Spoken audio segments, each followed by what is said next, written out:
Bien, Gary, nos encontramos en un ambiente del domicilio del ingeniero José Óscar Flores Conilla.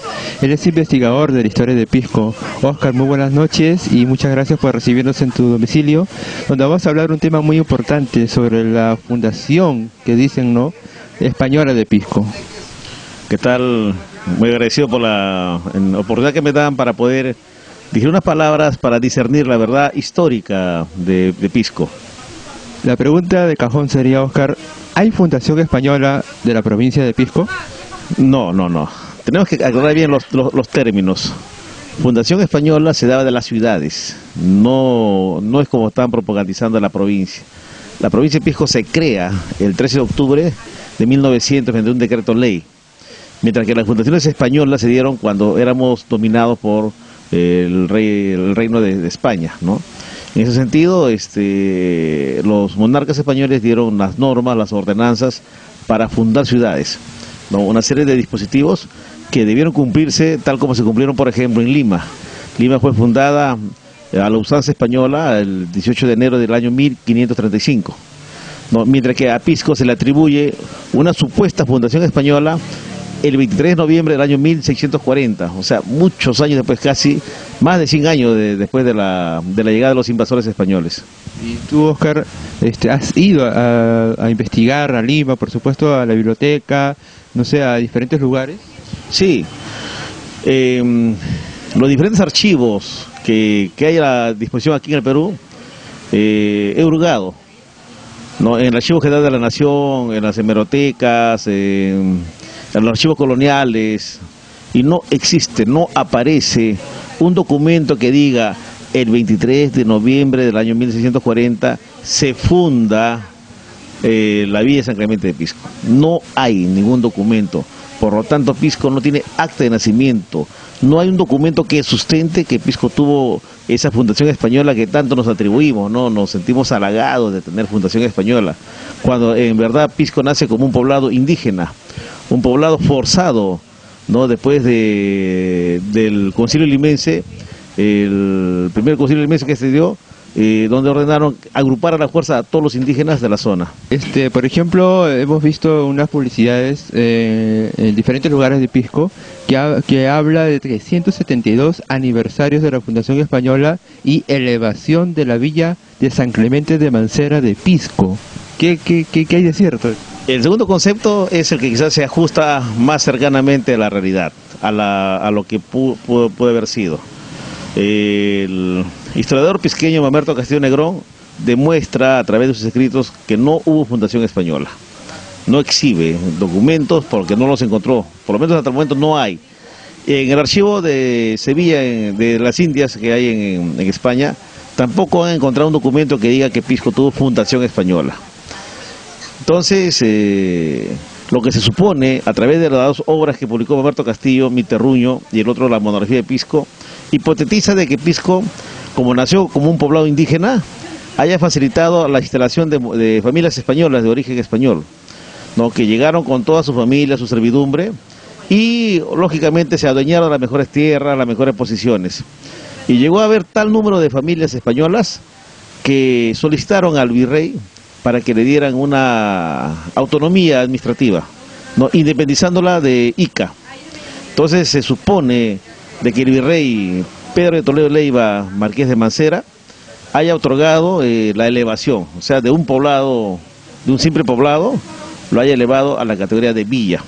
Recordemos, los pueblos, así como las personas, tenemos una metamorfosis, ¿no? Los niños, bueno, el ser humano nace como un bebé, niño, infante, adolescente, adulto mayor o anciano, ¿no? Igual también las urbes tienen esa evolución. Nacen como, por ejemplo, un caserío, un anexo, un centro poblado, y cuando tienen mayor número de casas ya es pueblo, o primero villa, después pueblo, después ciudad, y al final viene a ser metrópoli, en función de la cantidad de viviendas que tenga.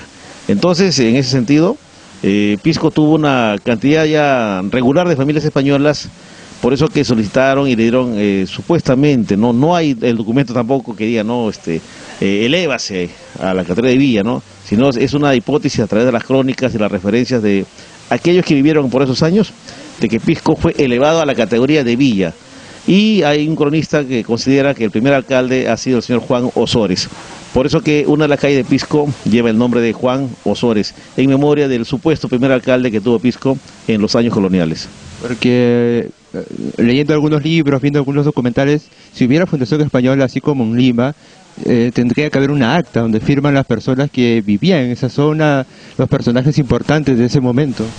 Es exacto, así como dispusieron los reyes de España, ¿no? Una serie de normas, ¿no? Aprobación de los indígenas, no perjudicarlos en sus tierras, presencia de un cura, presencia de un escribano. Una norma, un estatuto. Exactamente, ¿no? Y ese escribano tenía que dar fe, redactar el acta, el documento que diga, ¿no? En tal sitio, siendo tal día, en el año del Señor, etcétera, etcétera, no, por orden del rey o del virrey se funda la ciudad, y generalmente era con un nombre asociado a un santo, ¿no? Por ejemplo, San Miguel de Piura, la ciudad de los reyes, cercano a los Reyes Magos, ¿no? Igual también se supone que Pisco, no, San Clemente, porque el 23 de noviembre es fiesta de San Clemente. Lo que sí existe es un documento donde el arzobispado de Lima, en el año 1610, declara a San Clemente como patrón de Pisco. Y como San Clemente, su festividad es el 23 de noviembre, existen sí muchas referencias, y los periódicos del siglo XX, por ejemplo, La Reforma, Últimas Noticias, atestiguan, ¿no?, que el 23 de noviembre era la fiesta patronal de Pisco. O sea, la parroquia celebraba su festividad. Así como los pueblos de la sierra celebran la fiesta de San José, la fiesta de la Virgen del Carmen, igual Pisco celebraba, pero en honor a San Clemente. Y lo que fue una festividad parroquial se fue trastocando en lo que llaman la Fundación Española. Ese es un tema muy importante que vamos a hacer un paréntesis para no salirnos del otro tema, pero el patrón de Pisco sería San Clemente. Existe un decreto arzobispal, está publicado, repito, el año 1610, una petición que hacen en el año 1604 los sobrevivientes pisqueños, porque fue afectado por un maremoto, un tsunami, ¿no? Entonces sí hay, ¿no?, el patrón. Bueno, viene la terminología patrono, por ejemplo, la ciudad de la agonía, ¿no? Pero lo que sí, a la usanza española, San Clemente es el patrón de Pisco. Volviendo al tema, Óscar, no es para transgiversar la historia, no, sino que estamos hablando de la realidad, que hasta este momento no existe ninguna acta, no existe ningún documento oficial que eleva, ¿no?, o que da a conocer el inicio de la provincia de Pisco como Fundación Española. Sí, repito, no hay.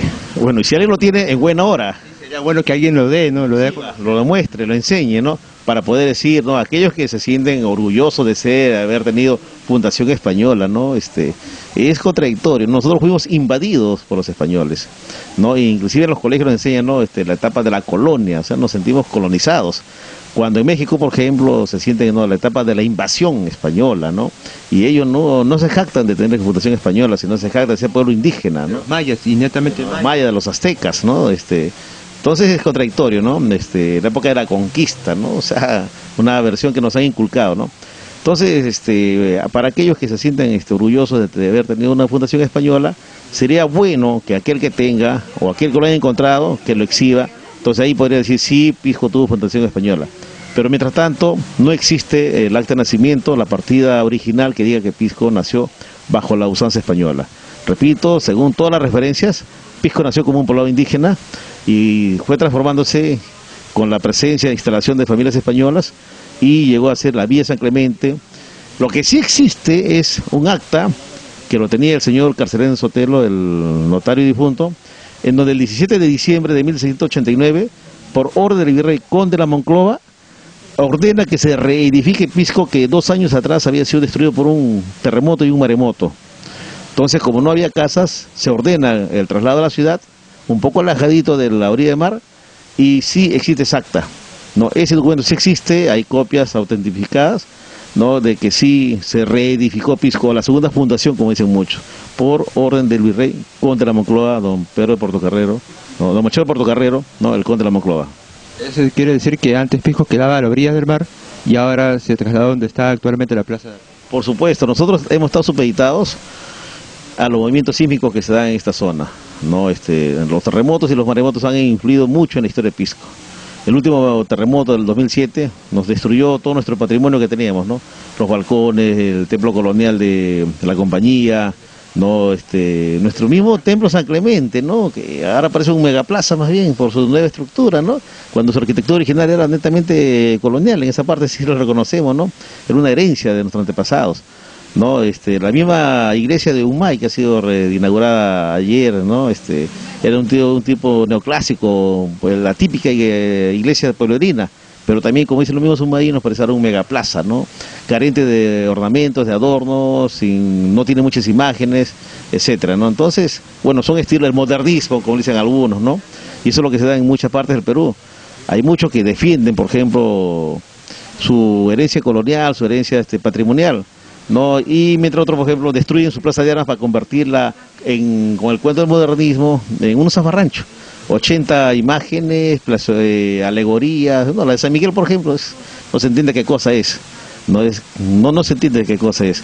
No, la Plaza de Armas de Pisco ojalá se conserve porque con todo y todo, con su balastrada original, sus medialunas, les gusta a los visitantes, pero parece que quieren modernizarla, ¿no? Ojalá que no sea así.